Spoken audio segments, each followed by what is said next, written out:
চাঁপাইনবাবগঞ্জের গোমস্তাপুরের সামাজিক সুরক্ষা সুবিধা প্রাপ্তির জন্য ডিজিটাল দক্ষতা উন্নয়ন বিষয়ক 2 দিনব্যাপী প্রশিক্ষণ শুরু হয়েছে। বুধবার গোমস্তাপুর ইউনিয়ন হল রুমে ইউপি প্রশাসনিক কর্মকর্তা মোহাম্মদ আলাউদ্দিন প্রশিক্ষণের উদ্বোধন করেন।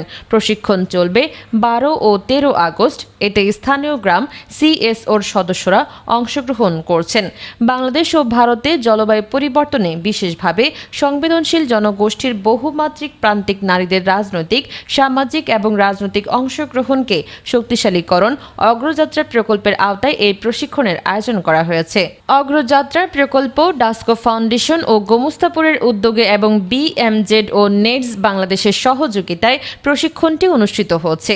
প্রশিক্ষণের মাধ্যমে অংশগ্রহণকারীদের ডিজিটাল প্রযুক্তি ব্যবহারে দক্ষতা বৃদ্ধি, সামাজিক সুরক্ষা কর্মসূচির বিভিন্ন সুবিধা সম্পর্কে তথ্য জানা এবং প্রয়োজনীয় সেবা গ্রহণে সক্ষমতা বৃদ্ধির উপর গুরুত্ব দেওয়া হচ্ছে।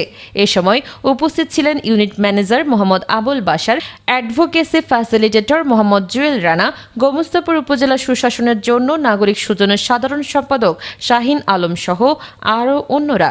Desk report, Chapai journal, Chapainawabganj.